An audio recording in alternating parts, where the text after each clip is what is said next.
des sociétés ouest-africaines, la pratique du griotisme est bien répandue. Détenteur de la tradition orale, conservateur des secrets les mieux gardés, conseiller éclairé du roi, généalogiste futé et médiateur impartial, le griot était le maître de la parole sincère, digne, noble, transparente et déclamatoire. Mais de nos jours, cela ne semble plus être le cas. Les temps ont changé, le griotisme aussi. Ceux qui se disent griots ont tourné dos pour la plupart à ces valeurs de dignité, de noblesse, de sincérité et de transparence. La cupidité a pris le dessus sur toute autre considération. L'appât du gain est passé par là. Des griots d'aujourd'hui ont troqué noblesse contre faste, bombance et exubérance. Les valeurs de cette nouvelle race de griots, c'est du fric et parfois des frasques. Cependant, d'authentiques griots sont en total désaccord sur ce qu'est devenue cette tradition ancestrale et s'en désolent. Parmi eux, un artiste plus connu au pays de Miguel de Cervantes qu'au pays de Léopold Sédar Senghor.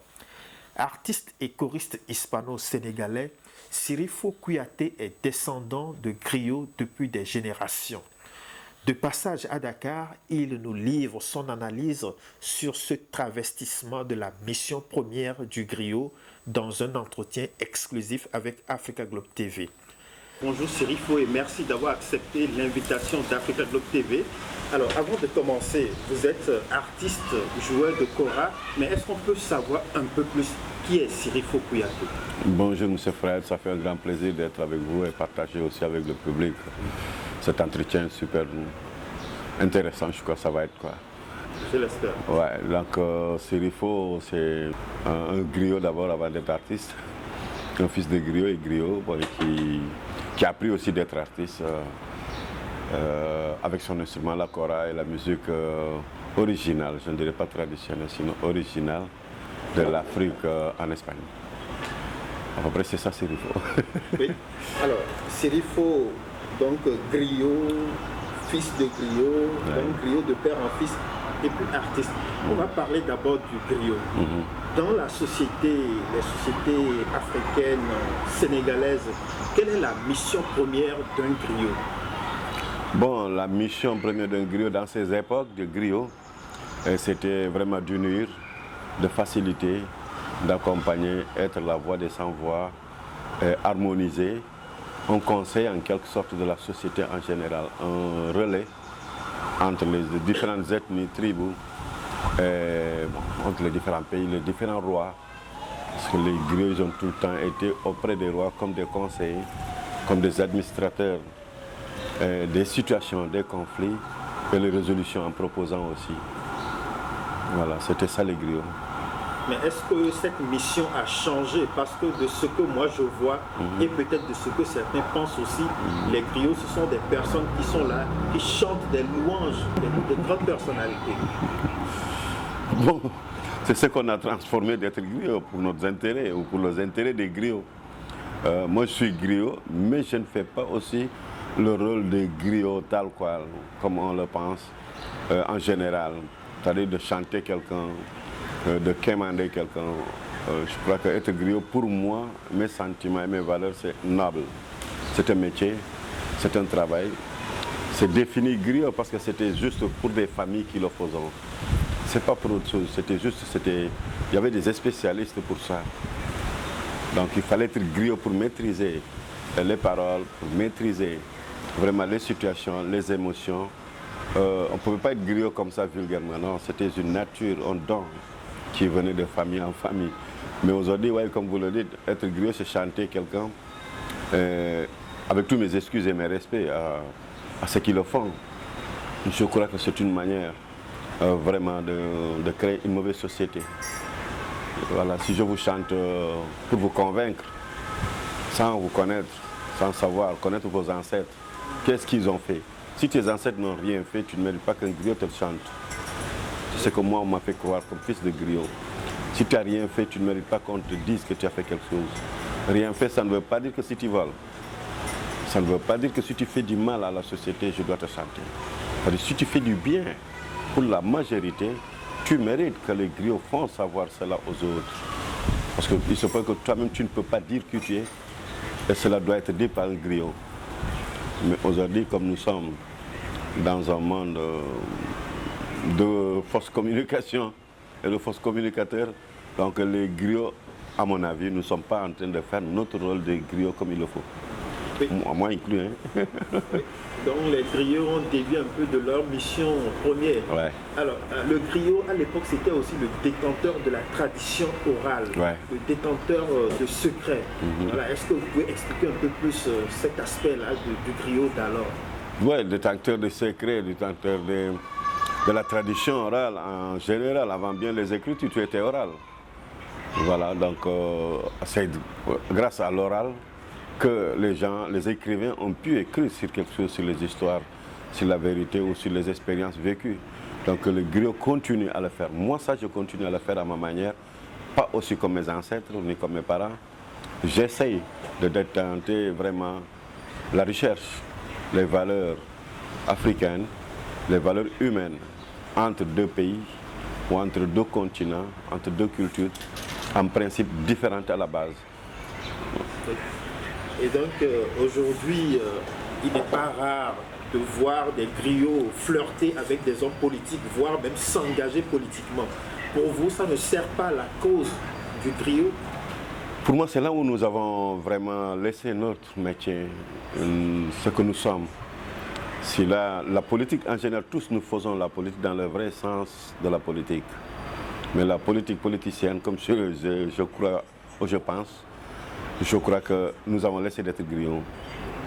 Je ne vais pas poursuivre quelqu'un parce que tu as de l'argent. Non, je ne vais pas poursuivre quelqu'un en chassant ma subconscience que tu es en train de faire du mal au peuple. Tu es en train de faire du mal, au faire pleurer, au faire fatiguer, souffrir les sans-voix, des personnes qui n'ont pas d'opportunité de se faire connaître. Moi, je suis auprès de ceux qui n'ont pas de voix. Je suis auprès de ceux qui veulent qu'on leur écoute.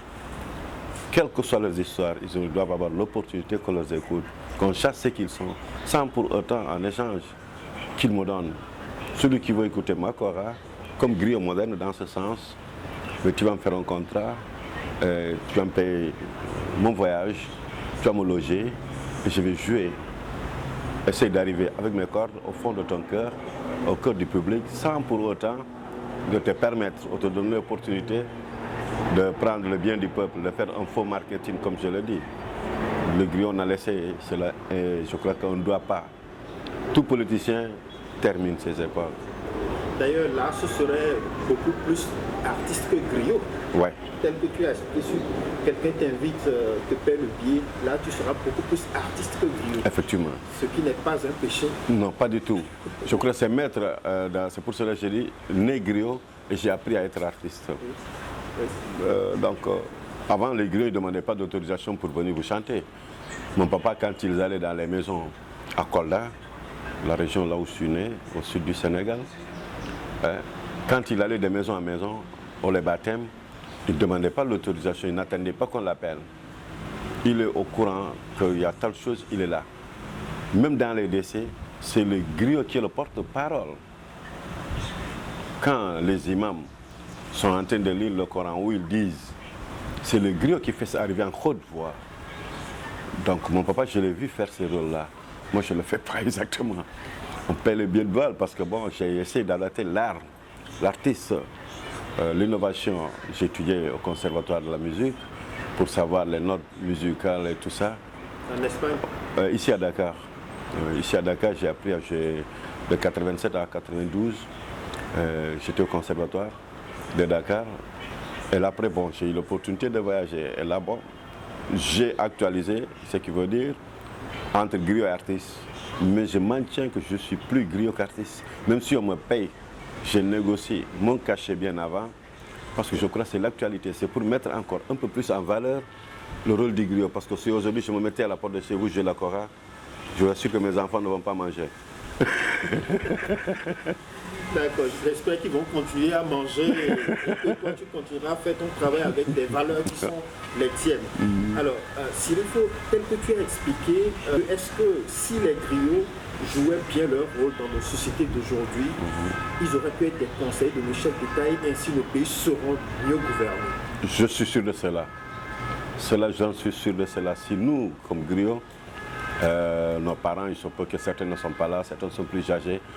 Mais sinon, nous, la génération que nous sommes, on tient cela en valeur. Je vous assure que la société va aller mieux, les gouvernants vont être plus conscients parce que si les griots, qui sont des communicateurs, ici on les dénomine communicateurs traditionnels, moi j'ai ma vision, je fais l'interprétation sur ça. Je crois que c'est un peu de nous dévaloriser en nous disant traditionnels. Nous sommes là, on continue à être là, on sera là. Si on met dans ce concept, l'être humain aussi est traditionnel. Donc il faut enlever traditionnel. Ouais, pour moi ça. Tout simplement communicateur. Voilà, communicateur. Ok, nous sommes des communicateurs griots. Dans toutes les tribus, dans toutes les ethnies, il y a des griots. Ah, oui. Chez les Wolofs, on le dit Gewel. Et chez nous, les Mandingas, on dit Djeli. Et chez les Mandinko, qui est différent, Diallo. Donc ce n'est pas spécifique pour certaines ethnies du Sénégal et d'Afrique de l'Ouest? Non, non, non. Dans toutes les ethnies, il y en a. Maintenant, chaque ethnie l'appelle à son nom. Mais tous, ils avaient les mêmes rôles, partout. Ils avaient tous les mêmes rôles. Et nous, les Mandinks, aujourd'hui, c'est plus encore chez nous, c'est vrai, c'est ce que vous dites. C'est grâce. Aujourd'hui, si vous êtes président, vous faites un mal coup, comme on l'a dit, coup d'État, je serai le premier à vous chanter, à vous donner ici des fleurs, à dévaloriser celui qui était là. Bon, vous m'achetez une maison, une voiture, je fais un marketing. Et c'est là où je dis vraiment, mieux vaut de ne pas se dire griot, nous sommes des artistes. Donc les griots de l'époque, ils étaient plus proches de la réalité quand ils disaient les choses, c'est cela? Voilà. Les griots de l'époque, c'est la noblesse, c'est la dignité, c'est la sincérité, c'est la transparence, sans complexe. Et aujourd'hui, je crois que moi j'ai appris les notes musicales pour être artiste, do, ré, mi, fa, sol, la, si, do. Mais pareil, je ne savais pas ça. Je suis avec un sentiment, avec une créativité. Donc je n'ai qu'à me définir comme artiste. Et puis, bon, artiste aussi, parce que j'écoute beaucoup de grands artistes qui défendent ou qui donnent leurs opinions sur les situations que vivent les pays, les Africains surtout, en essayant de mettre en valeur, d'accompagner la majorité du peuple. Ouais. Comme quel artiste tu écoutes? Bon, j'ai beaucoup suivi et des fois je suis beaucoup Tiken Jah Fakoly, j'écoute beaucoup Alpha Blondy, bon, j'écoute beaucoup Toumani Diabaté, j'écoute beaucoup Balaké Sissoko, j'écoute beaucoup Salif Keita, qui donnent des conseils, des gens qui sont là, bon, qui vraiment leur message. Oui, effectivement, bon, au Sénégal aussi, il y en a de grands artistes qui font le même rôle, quoi. Alors, les griots d'alors toujours, hein, parce que c'est eux, leur histoire qui est beaucoup plus intéressante. Alors, ils avaient une bonne connaissance de l'histoire, de la généalogie des familles. Comment cela se transmettait? Comment est-ce qu'ils apprenaient cela? Bon, comme tout métier, comme l'anthropologie, il faut faire des investigations. Moi, par exemple, à chaque fois que je viens en vacances, à chaque fois que je viens dans mon pays natal, qui est le Sénégal, je descends dans mes origines, qui est en Casamance. J'ai mes grands-mères qui sont là-bas, mes grands-pères, sinon les amis de mon père, même qui ne sont pas griots, qui peuvent me raconter. Je prends note, j'essaie de faire des interprétations de ce qu'ils me disent, comment fonctionner. Et de là, je commence à dire vraiment, il faut pas qu'on laisse ça perdre vraiment, sinon nous sommes en train de nous laisser faire par l'ambiance et vraiment le pays d'ailleurs, le Sénégal où nous sommes plus sénégalais, ça se voit. On accuse tout le temps les gouvernants, mais je vous assure qu'ils sont soutenus indirectement par des faux griots, qui m'excusent pour ce terme, mieux vaut pas des artistes. C'est des artistes, ils ont une créativité impressionnante, ils savent convaincre qui que ce soit au moment qu'il faut pour gagner leur pain. Ouais, mais après, la société va mal. Donc, en résumé, si les griots jouaient véritablement leur rôle, ils auraient pu rendre meilleurs les gouvernants, la société, mais ils font l'inverse. Effectivement. Les griots avant, moi, si je suis ton griot en tant que roi, je viens et toi, tu m'as choisi. Et moi, je me dis à toi uniquement, même si tu perds une guerre, je serai auprès de toi. C'est la fidélité du griot. Mais aujourd'hui, les artistes, Nous sommes avec celui qui est au pouvoir. Au moment où il est après, c'est quelqu'un d'autre. Alors, Sirifo Kouyaté, manifestement, les griots sont beaucoup plus visibles dans la société que les griottes. Même si je sais que Senghor avait une qui était bien connue, il s'agit de Yandé Koudoussen. Est-ce que nous avons suffisamment de griottes et est-ce qu'elles ont la même considération que les griots? Ouais, mais il n'y a pas de griot sans griotte. Il n'y a pas de griot sans griotte. Mais est-ce qu'elles sont aussi considérées comme les griots? Oui, elles sont considérées. Elles sont considérées comme des griottes. Mais c'est comme je vous dis, elles se sont laissées tout le temps faire amener par les hommes, comme nous le savons en tant qu'Africains. Jusqu'à très peu, je crois que les femmes n'ont jamais eu de voix. Pour qu'on les écoute tout simplement, parce que c'est des femmes qui sont tous en derrière. Moi, ma maman chantait, elle n'était pas aussi connue à Dakar ni ailleurs, mais en Casamance, à Kolda. Moi, ma maman est chanteuse, ma grand-mère est chanteuse, mon père joue la chorale. Les deux, je les ai vus aller chercher le gagne-pain tous les jours ensemble. Tous les jours ensemble. Donc si ma maman chante, mon père joue la chorale. C'est comme ça ils étaient de baptême, de mariage, de cérémonie.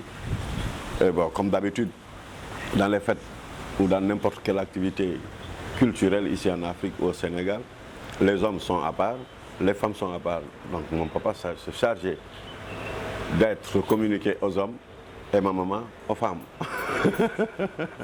Très bien.